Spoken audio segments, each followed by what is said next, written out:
Today we're going to be reading Psalm 27, so if you want to go and grab a Bible or open a tab in your browser and read Psalm 27, that would be very helpful.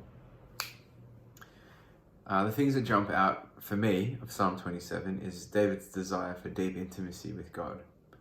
I think we see it clearly in two ways. The first way is that he wants to be in God's place. Have a look at verse 4 and 5. He says, "One thing I ask from the Lord, this only do I seek, that I may dwell in the house of the Lord all the days of my life, to gaze on the beauty of the Lord and to seek his face, to seek him in his temple. For in the day of trouble he will keep me safe in his dwelling. He will hide me in the shelter of his sacred tent, and set me high upon a rock."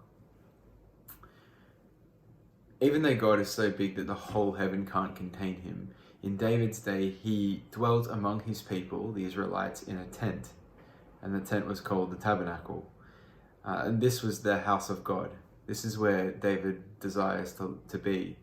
It had a fence around it, and it would later be built into a permanent building called the temple in Jerusalem.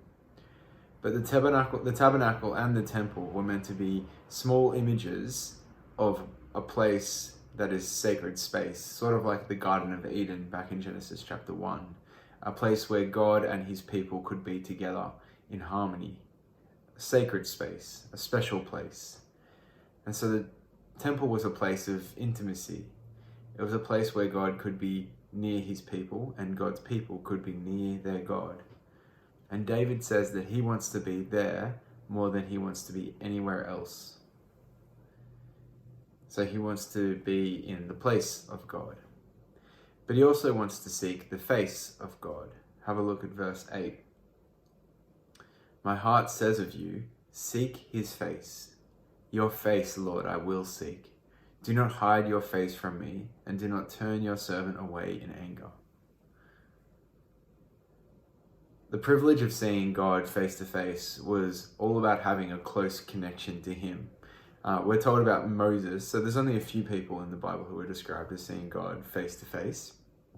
One of them is Moses, and in Deuteronomy it says that he spoke to God as one speaks to a friend. And this is the kind of connection that David desires with God, to speak to him as one speaks to a friend. Think about the tone of voice that you use when you speak to a friend, or the way that you carry on about things that aren't really that important. It's an intimate relationship. It's a deep relationship, friendship. And David wants to have that with God. Now, David also knows that his own sinfulness will get in the way of that he doesn't deserve to see God face to face, but he earnestly wants it anyway. That's why he says in this psalm, "Do not hide your face from me. Do not turn your servant away in anger." David knows that God is angry with sin, but he also knows that God is slow to anger, and he is abounding in steadfast love. So this psalm shows us that David desires to have a deep relationship with God. He resolutely seeks God's presence, and he constantly seeks God's face. And I think it's a great example to us of what it looks like for us to love the Lord our God with all of our heart, all of our soul, all of our mind, and all of our strength, which is what Jesus said was the most important command.